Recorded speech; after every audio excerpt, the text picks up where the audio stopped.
দাঁড়াও, সাবস্ক্রাইব করে দাও। আমরা 30 দিনে 30টা ভিডিওতে 1000 সাবস্ক্রাইবার হিট করার টার্গেট নিছি। তুমি এখন সাবস্ক্রাইব করে দাও। আজকের এই ভিডিওটার যে মূল টপিক সেটা হচ্ছে ফিলিং।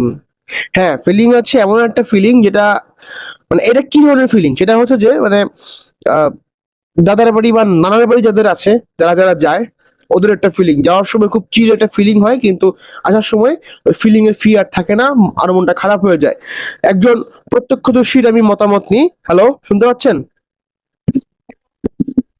একটা ধরে নেন, হ্যাঁ, আপনার কাছে দাদার বাড়ি ভালো লাগে না নানার বাড়ি ভালো লাগে? দাদার বাড়ি মানে মানে আপনার বাপের বাপের বাড়ি।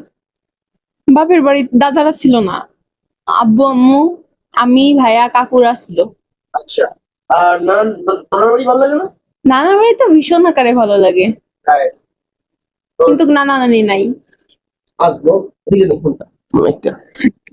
আমারও একই অবস্থা। আমার দাদা দাদি আমার জন্মের আগেই মারা গেছে। আর আমার নানি, আমার একজন মারা গেছে যখন আমার 14 বছর বয়স, আর একজন যখন আমার 21 বছর, তখন উনি চলে গেছে দুনিয়া ছেড়ে। অ্যান্ড দাদার বাড়ির ফিলিং ছিল, চাচারা ছিল অল টাইম, ফুপিরা ছিল, কিন্তু মানে দাদার বাড়িতে ফিলিং পাই নাই। নানার বাড়ির ফুল ফিলিং পাইছি, কিন্তু যখন তারা থাকে নাই, চলে গেছে আমাকে ছেড়ে, তখন এখন বাড়িও নাই আর ফিলিংও নাই। সত্যি কথা বলছি, এটাই মানে ফিলিং ছাড়া জীবনে হয়ে গেছে। এখন সবই আছে, কিন্তু যারা ছিল তারা আর নাই এখন। অ্যান্ড ভিডিওটা ভালো লাগলে অবশ্যই সাবস্ক্রাইব করে দিবা, কারণ আমরা 30টা ভিডিওতে 30 দিনে 1000 সাবস্ক্রাইবার হিট করার প্ল্যান করছিলাম, কিন্তু হচ্ছে না সেরকম ভাবে, কিন্তু করে দিন প্লিজ। Bye bye.